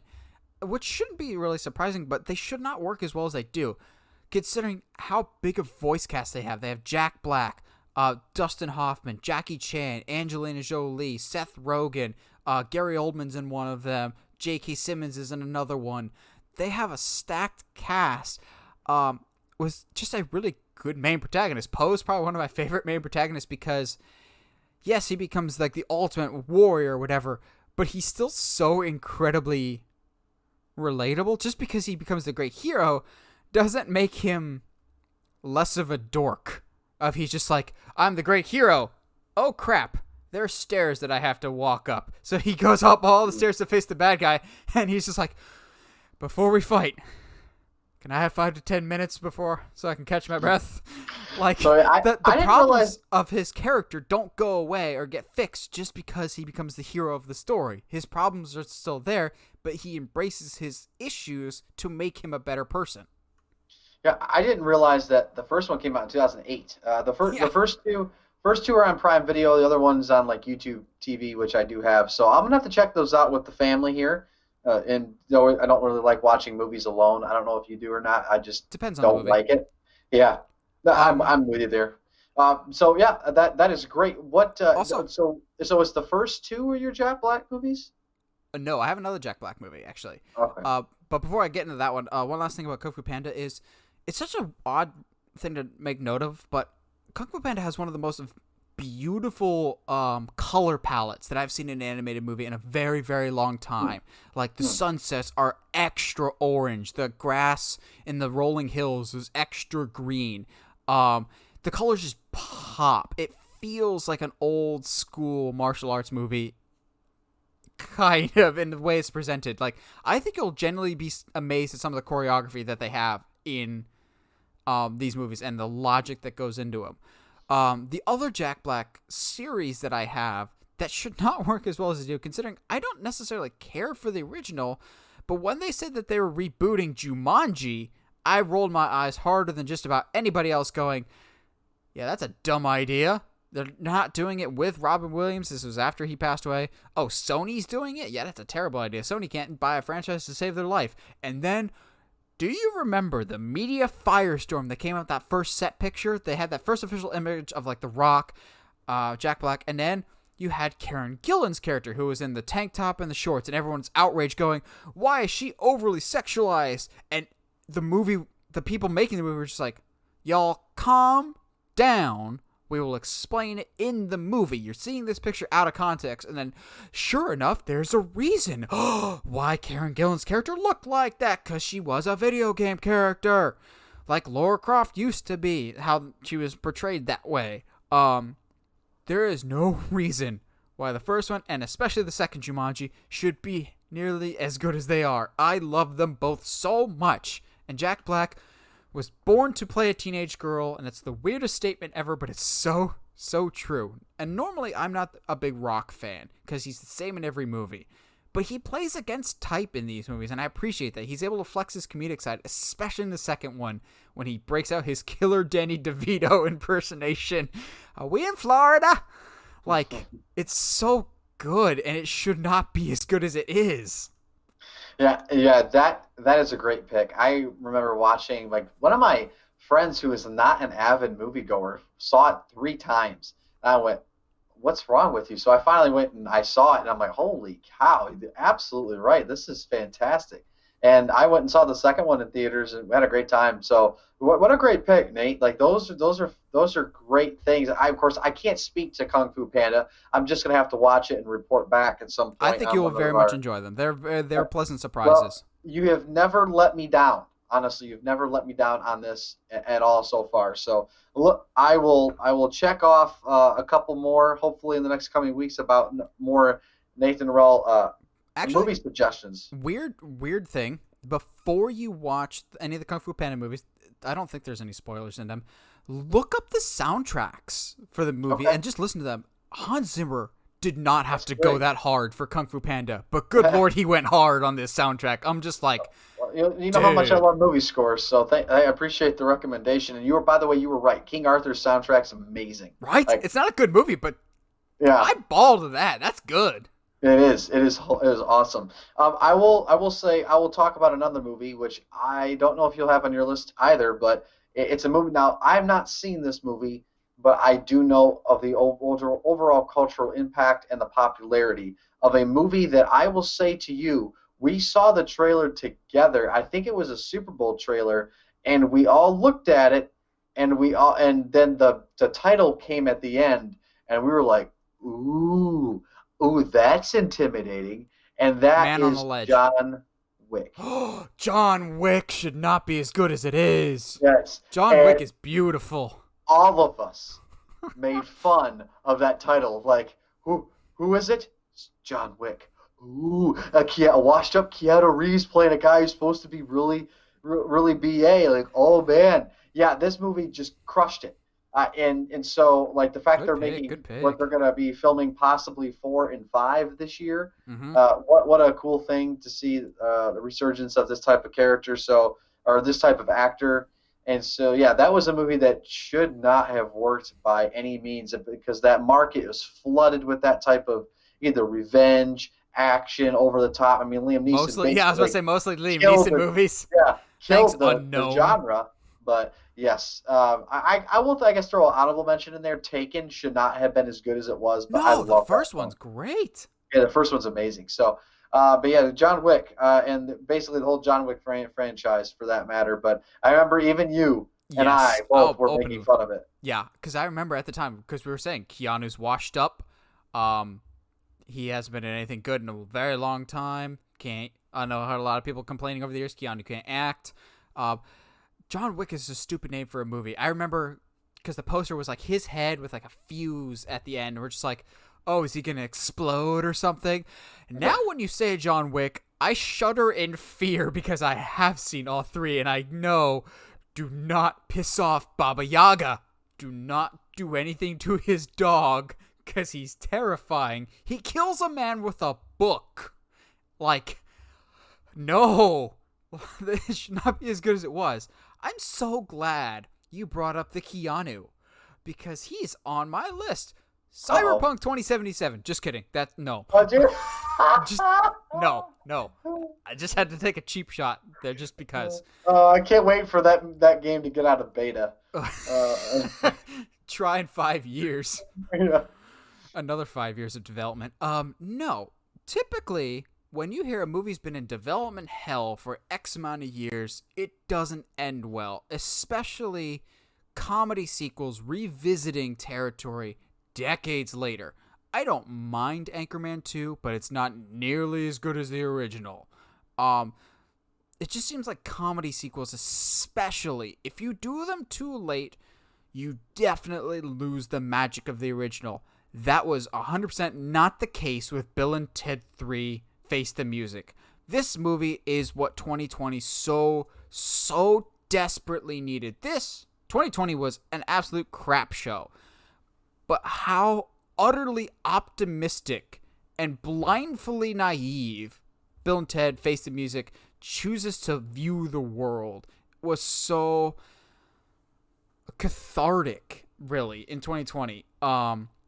It's basically, so the entire Bill and Ted franchise basically always revolves around Bill and Ted have to write the one special song that will unite the world. Well, now, we thought that at the end of the second one, they did that. But now they're grown adult men with teenage daughters, and they still, after like 2.5 decades away, still have not written this song. And they've basically thrown their lives away trying to write this song, and they suck. They can't do it. And so, basically, someone from the future comes to them and says, you've got until the end of today. You've got 70 minutes. Convenient timing. A little on the nose there. You've got 70 minutes to write the song that will unite the world. And they go on their typical Bill and Ted adventure. It is so optimistic and lighthearted and just fun. It was the movie that 2020 needed. Was it a perfect movie? No. It could have used a few more minutes. It's not going to win any awards anytime soon. But the magic of the original Bill and Ted was not gone at all. Keanu and Alex Winters just slipped right back into those characters that you know and love if you're a fan of the franchise.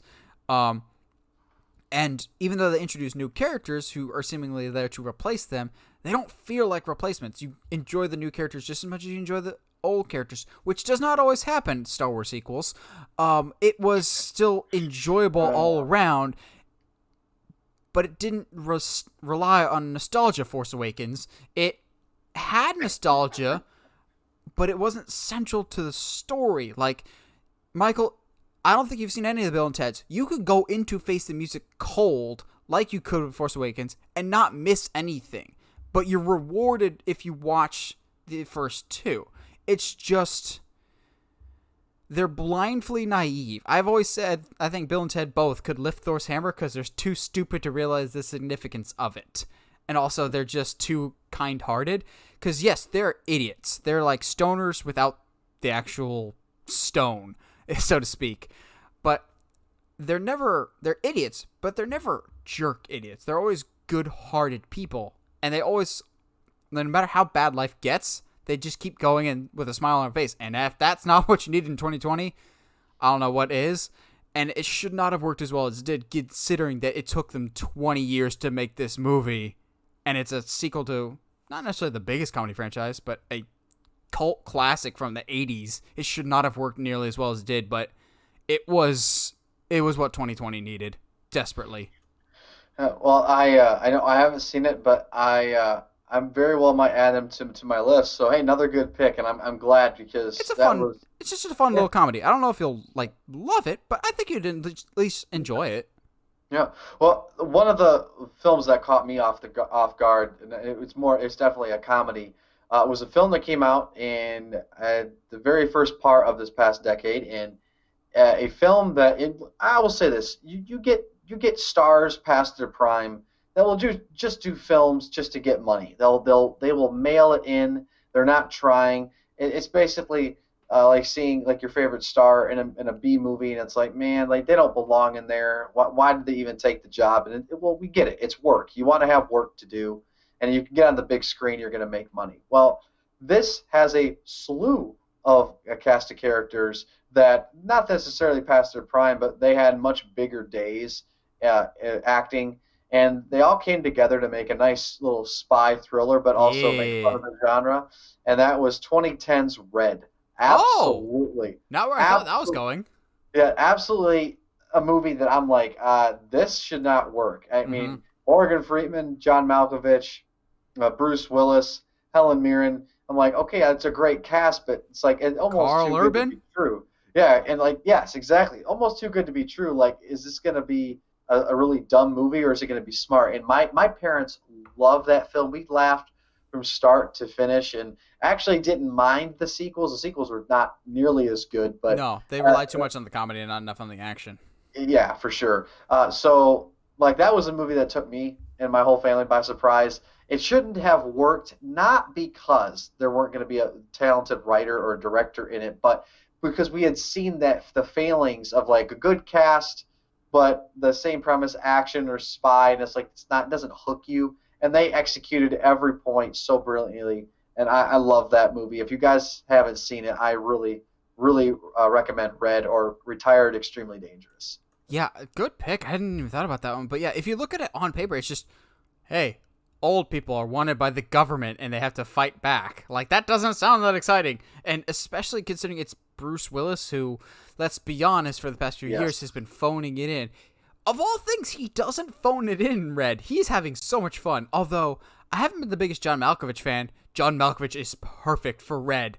My family Yes. and I will still quote, he's got the pig, and he gets that big old rocket launcher out of the pig. It's just That's right. fantastic. I love it. Um, well, let's talk about another one that's on the graphic here. Creed.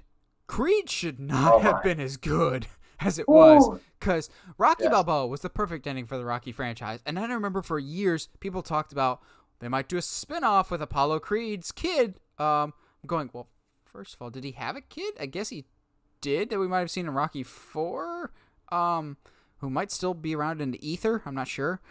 Um, but yeah, I was just like, wow, that just sounds like the most blatant. We've run out of ideas. We've got to flesh out the Rocky franchise somehow.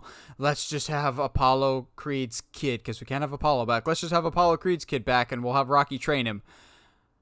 That should not have worked nearly as well as they made it work in the first one, and even the second one, which I like more. I've said before, but Creed should not work as well as Ryan Coogler made it work. Ryan Coogler absolutely crushed it. Like, it's a franchise. It almost basically completely created a whole new franchise out of how good it was.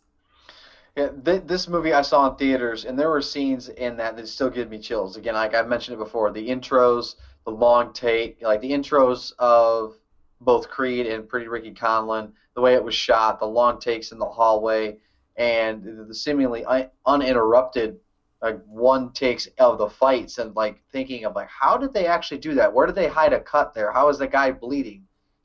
Here, and it just was so engaging. I thought Michael B. Jordan did an amazing job of playing both sides of somebody who aspires to be great, but at the same time is still angry, and having Sylvester Stallone really turn a fantastic performance. Golden Globe. Yeah, Coogler did an amazing job. Very surprised that somebody. I mean, I was pleasantly surprised. I mean, I'm not saying that someone didn't have the talent that he did with like Fruitvale Station, for example. But you're right. Like, I'm not a big fan of boxing movies because they're so repetitive. Like, as far as like, oh hey, look at, like it's not nothing really surprises you. But what surprised me in this was the heart, and it's Mm-hmm. not something they just threw together. It's not something they threw together and then did like a one version of a script and then threw it together just to make money. They actually took their time, and yeah, couldn't agree more, bud. Um, I have my last two here Cool. Because I are got three. like Yeah, I got three more. It's okay, cool. okay. So my last two are going to be like maybe an easy one, and then you're gonna think like no, they always have been great. So why would we even consider them not working? Well, the first one I'm going to say this, shot all together, done before this millennium, working off a source material that let's be honest, not a lot of people knew of, because of maybe how slowly paced the books are, not incredibly beloved by the rest of the world, but yet it speaks volumes of what you can do. Directed by somebody who is relatively new, and studio takes a chance at greenlighting 3 films based off their books, and that's the Lord of the Rings trilogy. I was Um, wondering if we're gonna have Lord of the Rings today. yeah, it is a I don't franchise know. that, Those are pretty beloved books, dude. but Those are the nerd Bible. did you read the books growing up? I tried to. Yeah, yeah, They're right. not for kids. The original Lord of the They're Rings not. trilogy, I don't think they are. The Hobbit's for kids. Yes, the Lord of the Rings, like, you very rarely will you find somebody who has actually read all of the books. Like, it's not. I I know mean, of a few. Middle Earth was known for some people, but to make it appeal to the masses, I mean, 11 Academy Award wins for Return to the King. That's unheard of, and the fact that anyone can sit down and watch these movies and love them. That's what's so great. It's not just the fact that they were good; it's the mass appeal that Lord of the Rings had with pop culture still to this day, is something that, in a way, today should not have worked. A new director, a like source material that is so vast, using new technology.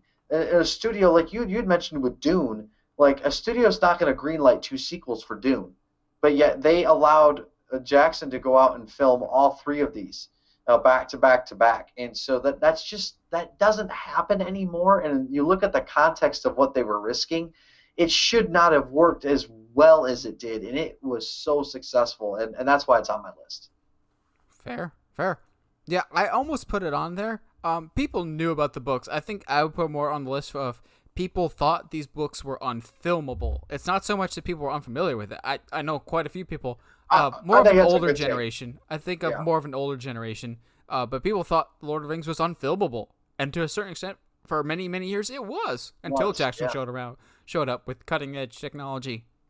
Um, I got another comedy that really should not have worked, given that it was based off an old TV show, which are always hit or miss. I love A-Team, but it wasn't for everybody and didn't do very well at the box office. Right. Considering I had never seen the show, and I remember leading up to it, everyone was judging the crap out of this, going, really? 21 Jump Street? You're doing that as a movie? And you're getting Jonah Hill and Channing Tatum, who at the time, Channing Tatum was just the guy that's in rom-coms, and Jonah Hill was the guy from Superbad. Even I didn't see it in theaters. I saw it much later. I was like, really? 21 Jump Street.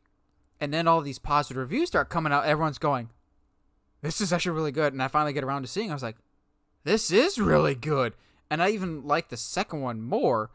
Like, the second one has one of the few scenes that has ever made me cry from laughing so hard that when I saw it in the theater, I was rolled onto my seat laughing so hard. For those that have seen the movie, it's when Channing Tatum finds out that Jonah Hill's been hooking up with the captain's daughter. That, oh my goodness, I will never again doubt Channing Tatum's comedic timing, because oh my goodness, that was hysterical. But a 80s TV show starring Johnny Depp, coming from 2 guys who just came off Cloudy with a Chance of Meatballs, with the guy that's in all the rom-coms, and then Jonah Hill, shouldn't really work. But it really, really did, with some really clever humor. It wasn't just your stereotypical R-rated comedy. There was actually really good writing to it. Both Jonah Hill and Channing Tatum playing against type. The fact that Jonah Hill's the one that gets the girl in the movie, and Channing Tatum's the one that has to play kind of the nerdy character. It was a fun reversal. It was creative. It was different. It put Lord and Miller on the map before Kathleen Kennedy threw them off the map. It was just a lot of fun. It did not have to be nearly as good as it was. And also, I'm sure Johnny Depp loved it because they finally killed him off of the Jump Street universe once and for all. And I'm sure he was rejoicing about that. Yeah, 21 Jump Street was not culturally relevant anymore. So people are just going, why are you making this into a movie? Because we can make it good. That's why we made it a movie. Yeah, I've never seen them, and I've heard great things, and I had no idea that the source material for this was a 80s TV show. Like, that's actually, that lends to the credibility of your whole take. And Yeah, maybe someday I'll have to I don't think you would check like these them. out. Yeah. I wouldn't So recommend them to you. I'd recommend to okay. people that like those type of comedies, like Tropic Thunder or something else. Yeah. Yeah. Tropic Thunder. Oh my gosh. Yeah. I'm a dude What playing a dude disguised as another dude. talking about like movies that wouldn't work today. Now that would be an interesting No. topic. That would be at the top of the list. That and Simple Um. Jack. Those Yes. two things Oh. alone. Oh my gosh. Yes. Well, my last one. This is the low hanging fruit. You might have this on here, but I'm not going to beat around the bush here. That no one, literally no one, maybe even George Lucas during the production Oh, nope. uh, Don't have it. of the 1977 filming, when George Lucas took these people out to the desert and says, "Hey, you dress up in these weird costumes, and I'm going to write You are called this a Jedi. Jedi, yes, this hero's journey, and we're going to throw some Shakespeare, we're going to throw some references, and maybe some familiar language with Star Trek fans, and we're going to make Star Wars, what we come to now know as Star Wars." That movie, the technical difficulties, the documentaries are out there. I don't even just say it. This movie shouldn't have worked, and it was one of the biggest films, if not the biggest film of all time. Hmm. Especially cultural impact. I don't think it should have worked at all. Like, considering what they were trying to do, the era in which it came out in, the fact that the fans embraced it as well as they did. You can make great films that are technical spectacle, like a spectacle, like Avatar, which are an achievement in technical filmmaking, but leaves the audience going, well, yeah, I mean, that's okay, but that Star Wars redefined an entire genre. So, and considering the amount of problems, very similar to Jaws, which I almost put Jaws on this list of just the problems with the filmmaking. It's just the setbacks. You'd like to think that eventually people were losing hope. So Star Wars for me, that's my last one for this week as far as films that shouldn't have worked. And I guess maybe just comparing it to how much success they had thereafter. I'm so glad you brought that up because my final one is very similar to Star Wars. That I Okay. know some people will disagree with me because their memories are short, but we'll get there. My second to last one is one that just saying it sounds like it's a stupid idea. Like, trust me, guys, this movie was good. I saw it, and it's actually a whole lot better than the name suggests. Dora the Explorer. Oh, oh man, I never saw this. Oh, I'm not gonna lie, I was scared away from it for a long time because, it's Dora the Explorer. How good can it be? It's a Nickelodeon movie. I finally watched him like, yeah, sorry, Alicia Vikander Tomb Raider. This is the best treasure hunting movie that's come out in the past few years until Tom Holland's Uncharted comes out. This really? was so charming and fun. This was How? so good.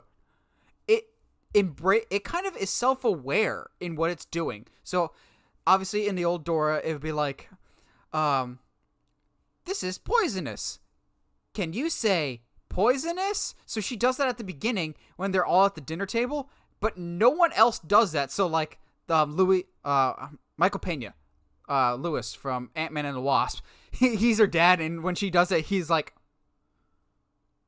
what are you looking at? Like the Office style joke, which works incredibly well. It's a movie that's appropriate for kids, but not necessarily targeted solely for kids. Like, it actually has really good character development, good writing. Surprisingly, there's some kiddie jokes. It's a Nickelodeon movie, but not as childish as you would think. A You're very, trolling. huh? You have to be trolling us at the moment. No, that's what I'm saying. This movie, it's a Dora the Explorer movie that genuinely is a whole heck of a lot better than it has any right to be. Also, without dipping too much into spoilers, because I think it's hysterical for those people that haven't seen it, since this is live action, they do find a way to tie in and poke fun and embrace the animation side for a quick little Easter egg. Boots is in it. How they do Boots is hysterical. Also, Boba Fett's in it as a bounty hunter, and it's fantastic. Not actual Boba Fett, Tamora Morrison. It's so much fun. It's a traditional old school adventure movie. And I'm not joking. If you have not seen Dora, it is one of the better adventure movies that has come out in quite a few years. And also, if nothing else, it's one of the best looking movies. For some reason, whenever I watch Dora on our big TV, it looks like I'm looking through a window. Like, it's for some reason, Nickelodeon was just like, yeah, you guys want to shoot in 8K? Go for it. It looks great. Like, it looks fantastic. The performances for younger actors are actually really charming and endearing. There's some childish humor at times, but it's a whole lot better than a Dora the Explorer movie has any right to be whatsoever.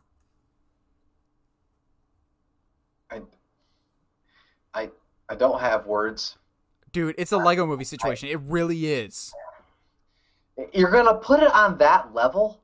Not in terms, it's not as good as Lego Movie, but in terms of sheer surprise when I finally saw it, going, holy crap, this was fun. Here's I a want question. another one. What went wrong in your life that day that led you to the theater to see this movie? I didn't see it in the theater. I saw it. Oh. I think I either rented it or it was really, really cheap on Vudu because I had seen the Rotten Tomatoes. If I'm correct, it's like high 80s on Rotten Tomatoes. People loved this movie. It did extremely well at the box office. People received it really well. Go in with no preconceived notions, and I think you'll enjoy it a whole lot more than you think you will. That's impossible. I can't go in without any preconceived notions. And that's why I didn't see it for so long. But that's the thing. It is genuinely good. There's a couple scenes in it that I laugh out loud, and the main girl that plays Dora is very charming and endearing. Kind of in like they kind of portray her somewhat as like a Charlie Brown type character a little bit at times of doesn't quite always fit in, but is always positive. They play a fish out of water because she has to adapt to high school, and Diego's in it, and Diego has adjusted to high school. He's just like, high school's a jungle. Good luck. Don't die. They don't take the child approach. It's basically like if Dora was in the real world and we treated her like an actual person. It is very entertaining. Well, a lot more entertaining than it has any right to be. I'll just have to take your word for it, man. I really will. I'd still say just watch it once. Just see. You never know. It would be just once, trust me. I don't think so. Did you ever see The Librarian? I couldn't finish The Librarian. I really couldn't. It's got better effects than The Librarian, obviously. Yeah. I'm trying to think of what it would be on par for you that you may have seen. I don't know. It's good, believe it or not. Just because it's called Dora the Explorer, it's a lot better than you would think. Now, my last one. A whole bunch of you are going to come at me going, no, we knew this was going to be good. We knew this was going to be a hit. Liars. Liars. Because as soon as I tell you the character, you're going to go, oh, yeah, we've always been familiar with him. We always loved him. Bull. I grew up reading comics. I have a crap ton of this guy's comics. Don't tell me that you're familiar with him, because when Marvel decided to make this movie, he was a B-level character because Spider-Man, Fantastic Four, and X-Men belonged to somebody else. So they're just going, all right, here's open up our drawer. Why don't we make an Iron Man movie, I guess? Yes, Iron Man should not have been as big, as successful as it was. All of you going, oh, of course, we've always known who Iron Man was. Before 2008, did you know who Iron Man was? Or did you care? Did you know anything about Iron Man's story? While he was never my favorite superhero, still to this day isn't. I'm glad he died in Endgame. I stand by that statement. He had it coming. The first Iron Man is still, I think, one of the best in the MCU and should not have worked.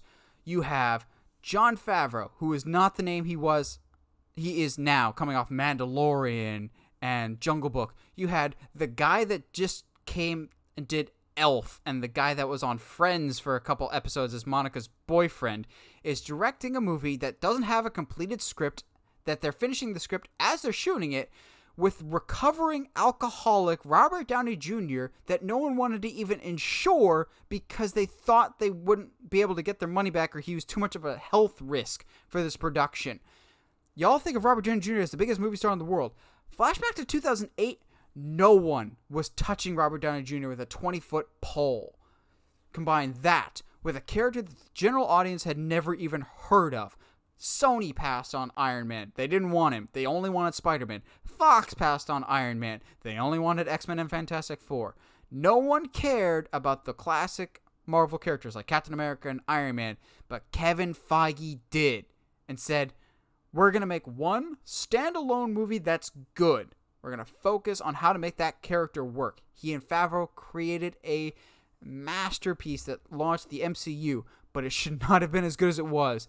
You say Star Wars is a gamble. I think the modern day equivalent of that is the first Iron Man. The first Iron Man was such a huge gamble. It didn't gamble with special effects like Star Wars did, although they spent a lot of their budget on the suit because they're like, okay, if nothing else, we need to make sure that the Iron Man suit looks as good as possible and looks as believable as possible because it needs to feel tangible. We need to make sure people feel like it's there and exists. Iron Man is one of the biggest names in the world now. Unfortunately, I would say Iron Man is a bigger name in the general population than Superman nowadays, just because of the level that Robert Downey Jr. has elevated it to. But before 2008, this was the biggest roll of the dice since Star Wars, and it should not have paid off as big as it has because there were so many things that could potentially go wrong. An unfinished script, a director that wasn't known for big action at the time. He had done Elf. He hadn't done Cowboys versus Aliens. He hadn't done Jungle Book. He hadn't done Lion King. He hadn't done Mando. He's still a relatively unknown director. The guy from Swingers, basically, who'd been in some stuff with a very, very volatile actor at the time, should not have paid off as successful as it did. Yeah, what a great pick! And this is a movie that flew under the radar for me. I think I watched it on FX at my aunt's house. What? Like a year afterwards, because I didn't know anything about comics. I didn't grow up with them, but it was referenced. Like people talked about it at school. Like this is a great movie. So I was at my aunt's house chilling, and I just watched the TV edit of it, and I was like, wow, that was actually really good. I don't know anything that's going on, but I was able to follow it. They made it approachable. As they're starting out all of this, like it was really great. And considering more of the background, what you just talked about, which I was unaware of, by the way, like that is really, really interesting. I knew that like RDJ was not really beloved at that time. I knew that he had suffered from basically drug and alcohol addiction. Yeah, because my mom was actually the one who even educated me on that, because we watched it for the first time, and I was sharing with her about what year this came out. She goes, "This has been really big for him," because she had heard about it. She follows some stuff in the entertainment world, and that was something that she heard, that this was really big for him, because it kind of pushed him and kept him into sobriety, but also gave him work. It guaranteed him work, and I don't think he knew for the next 12 years at least. But I was very, very pleasantly surprised by it. And then having to go back and watch it for the first time after, being invested in the MCU, and then seeing it through the MCU's lens, not some, 14-year-old who was like, I don't know what this movie is. Like that is something for me that, it hits pretty hard going back. But that's a great pick. What a fantastic example of a gamble. Like, is that nothing short of a gamble? Because if Iron Man didn't work, if it really didn't work, would we have the MCU as we know it? I'll tell you what, if Iron Man failed, Fox owns all the Marvel characters. Because they mortgaged Captain America, Iron Man, all the Marvel characters. They mortgaged the rights to those characters because they didn't have enough money within Marvel. They mortgaged those characters to the bank and basically said, if we don't get our money back, you guys can have these characters, and they'll go on the chopping block to somebody else. That's how close Marvel was to losing everything. So if Iron Man fails, we lose everything. Like, I don't think, like, we talk about how big Iron Man was in kicking off. There's so much that hinges on, I've thought about this before. Someone needs to make a documentary about the year 2008 in general, because 2008 is the year that it went DC, Marvel, because May 2008, Iron Man comes out. July 2008, The Dark Knight comes out. And both series, Marvel and DC, have both lived and died by those two movies ever since. Marvel only went up from Iron Man. DC has spent the better part of 2008 on trying to escape the shadow of The Dark Knight, in my mind, going, we've got to reach this level again. We need to have this level of critical reception again. We need to be this beloved ever again. I'm going, no, you need to do what works for you. Dark Knight's a masterpiece. Don't try and hit lightning in a bottle twice. Don't try and have lightning strike the same place twice. Make your own lightning somewhere else. And I've always been interested in that specific year of Iron Man and Dark Knight coming out so close together and splitting the road so drastically. I think that's just a fascinating topic. Also, 2008, we talked earlier about Tropic Thunder. Also 2008 with Robert Downey Jr. That also got him an Academy Award nomination. And those two movies, I think, always credit him for getting him back on the road to recovery. Oh, of course. Well, hey, I would watch it, and it's just a shame I don't know anyone who's passionate about this subject and who has, the editing skills and the narrative skills. Don't put that on me. Don't put that on me. Hey, don't be the hero you want to be. Be the documentarian that you want to see. Hey man, I'm already busy. I've already got, spoiler alert, we're gonna talk about this before we close things out. I got tired of sitting on the sideline saying someday I'm gonna make that Nightwing video. Tell you what, guys, Nightwing video's been recorded. The voiceover's done. It's been trimmed down. I've already started the post-production on it. It's going to be a little over 20 minutes, but it's a tight 20 minutes. It is shaping up beautifully. It'll be out in the next couple of months, depending on how busy I get with the post-production stuff, like the editing, because I'm going to be real precise with this. I'm really, really excited. There's one scene that I'm almost done with involving Superman, of all people. That is done. I'll probably put that on the Facebook page just as a version of the trailer, so to speak. Just a quick little clip of what you can kind of anticipate the whole video will be like. But yeah, I got tired of waiting on the sideline, so I'm going full steam ahead on this Nightwing video, so keep an eye on that. But what do you guys think? What are some movies that should not have been nearly as good as they were, but ended up being huge surprises, like your Iron Mans, your Creeds, your Lego movies? Let us know in the comments below. We always love hearing from you guys. And as always, if you like what you hear and you want to hear more, subscribe to us on whatever audio platform you're listening to us on, whether it's iTunes, Spotify, or YouTube. If you haven't already, subscribe to us on YouTube at Uncharted Media. And as always, stay sharp, movie guys and gals.